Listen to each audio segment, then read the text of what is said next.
If you've been tuning in to the most recent episode of the Leaders Kitbag, you'll have heard me talking about the incredibly important topic of delegation, which is also one of the leadership aspects, skills that many leaders at all levels still struggle with.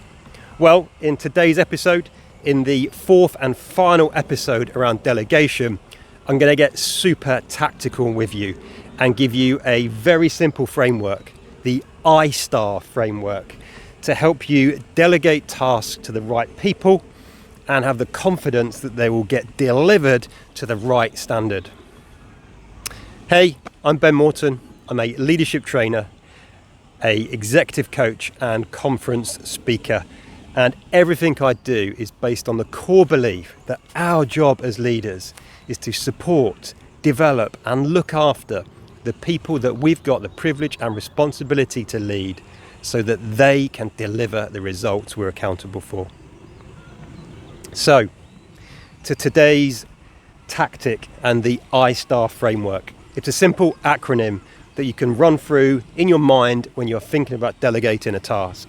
Like anything, initially when you start out, this is going to be a conscious process that takes a little bit of time, but very quickly you'll complete this process quickly, almost unconsciously. If you've ever heard about it, this will be the point where you reach unconscious competence. You can do it without really thinking about it much at all. So, to the ISTAR framework. The I stands for interest. If you've got a task to delegate, ask yourself who has got an interest in this task or topic, and think more broadly here. Think outside of narrow job descriptions. Someone who is interested in a task is always going to do a better job than someone who is doing it because they have to and where they have no interest in it. The S in the ISTAR framework is about skill. Here we are thinking about who in our team either has the skill right now to complete this task, or who in our team might benefit from the opportunity to develop this skill. And that leads us nicely to the T in the ISTAR framework, which is about time. How much time is available for this task to be completed? If it is a high impact, time sensitive task, then you are probably going to want to be delegating this to someone who already has the skill.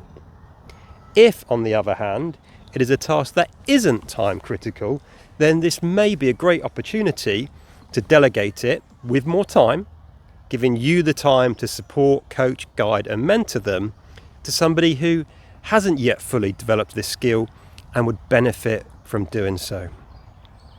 So far we've done I, who's got the interest in the task. We've looked at the S, who's got this skill or who needs to develop it. We've looked at time, how much time is available in relation to this task and whatever else they might have going on. Which brings us to the A. The A is about authority.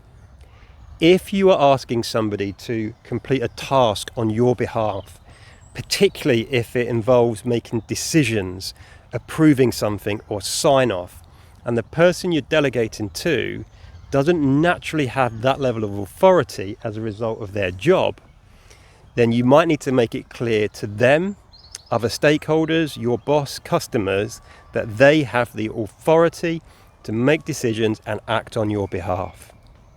If you don't communicate that, you will simply find that people keep coming to you for the answers, bypassing the person you've tried to delegate it to, and you'll conclude that delegation doesn't work and go back to just doing it yourself. And this brings us to the R. The R is simply about making sure the person realizes it is their responsibility to execute this task. Ultimately, we as the leaders are accountable, but make it clear that this person is responsible and ensure they accept responsibility for completing the task. If you use that framework, you'll be dramatically more successful when you are delegating tasks. And if you are looking to improve your own delegation skills or those across your organisation, then do visit my website, ben-morton.com, where you can find out more about my leadership training, one-to-one coaching and mentoring, and how I can support you by speaking at your next company conference or event. Hope it's been useful. Look after yourself, look after those you've got the privilege and responsibility to lead, and until next time, lead on.